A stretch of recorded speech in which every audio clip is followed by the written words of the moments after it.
Misteri penari yang hilang, kisah Goa Raksasa Sanggulan. Kamu tahu gak sih, di desa adat Sanggulan yang letaknya di desa Banjaranyar, Kecamatan Kediri, Tabanan, Bali, terdapat satu goa yang katanya sih dipercaya gitu ya, pernah dihuni raksasa. Buat kamu yang baru bergabung di channel ini, jangan lupa buat klik tombol subscribe setelah kamu dengerin ceritanya. Dikasih like-nya ya.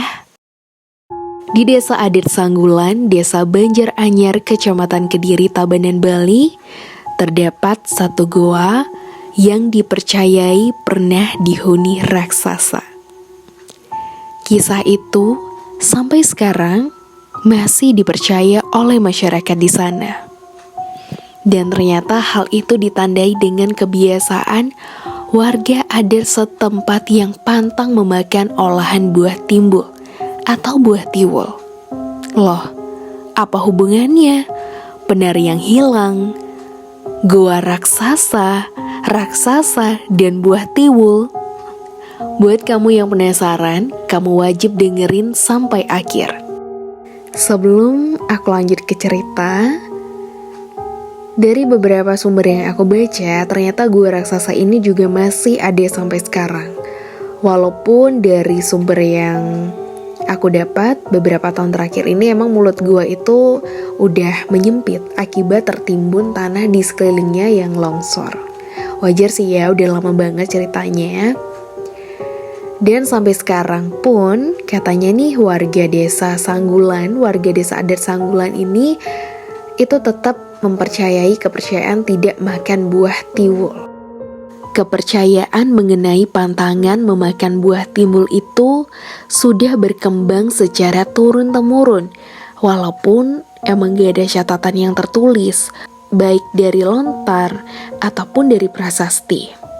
Kepercayaan itu lekat dengan kisah raksasa, penghuni goa besar yang memiliki lebar sekitar belasan meter dan tinggi 10 meter itu. Kisah itu sebenarnya tanpa keterangan waktu, tapi yang diketahui, kisah raksasa itu ada di masa kerajaan Tabanan. Di masa itu, ada sebuah raksasa yang sempat membuat resah masyarakatnya. Karena setiap puri Tabanan melaksanakan upacara dengan mempersembahkan tari rejang dewa, salah seorang penarinya pasti hilang. Buat kamu yang belum tahu tari rejang dewa ini apa, jadi di Bali sangat banyak ada tari-tarian. Ada tari sakral dan juga ada tari yang dipentaskan sebagai hiburan. Terkhusus tari rejang dewa ini adalah salah satu tari sakral yang biasanya ditarikan pada saat ada upacara agama umat Hindu. Oke, kita lanjut sama ceritanya. Katanya, penari yang ada di barisan terakhir itu pasti hilang. Dan keesokan harinya akan ada orang tua yang melaporkan kehilangan anak perempuan mereka setelah menari di upacara itu. Singkat cerita, upacara serupa kembali digelar pada kesempatan berikutnya. Tapi kali ini, sebagai antisipasi, penari rejang di barisan terakhir diberikan beras yang belum sempurna ditumbuk. Beras itu ditaruhi di pinggang dan bokoran atau wadah yang biasa dipakai untuk menaruh bunga oleh penari rejang. Fungsinya, beras itu akan menjadi jalan, petunjuk, di manakah penari itu disembunyikan. Dan ternyata sesuai dugaan, hilangnya penari rejang dewa pada barisan terakhir terulang lagi. Raja Tabanan pada saat itu kemudian memerintahkan Patih dan pasukannya untuk menelusuri hilangnya penari pada barisan terakhir dengan melihat ceceran beras tersebut.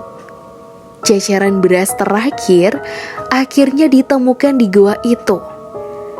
Dan di saat yang sama, Patih yang diutus raja mendapati tulang belulang di sekitar goa itu. Begitu juga dengan raksasa yang ternyata menculik penari barisan terakhir.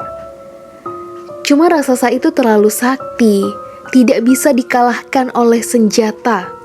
Patih yang diutus raja gak sanggup buat ngelawan raksasa itu. Makanya Patih itu kemudian langsung balik lagi ke Puri atau kerajaan dan menyampaikan keadaan itu kepada raja. Kata pemangku jatah. Sekembalinya di Puri, raja dan Patih menyusun siasat untuk mengalahkan raksasa itu. Siasatnya adalah masyarakat diminta untuk memotong dan mengeringkan ilalang. Ilalang kering itu kemudian ditaruh di depan mulut goa. Setelah banyak, ilalang kering itu kemudian dibakar dan asapnya masuk ke dalam goa. Hal ini yang membuat raksasa itu menjadi kepanasan. Dan di saat itulah Patih utusan Raja Tabanan menyerang kembali hingga raksasa itu mengakui kesalahannya yang telah berulang kali menculik penari Rejang Dewa pada barisan terakhir. Karena mengaku salah, raksasa itu menyampaikan kelemahannya. Kalau ingin memusnahkannya, harus menggunakan kayu timbul. Kayu itu yang dipakai untuk memukul badannya. Pada saat yang sama, raksasa itu kalah. Dan sebelum mati, ia sempat memberikan peringatan untuk tidak makan sayur berbahan buah timbul. Sehingga peringatan itu masih menjadi sebuah kepercayaan bagi masyarakat di desa Sanggulan ini.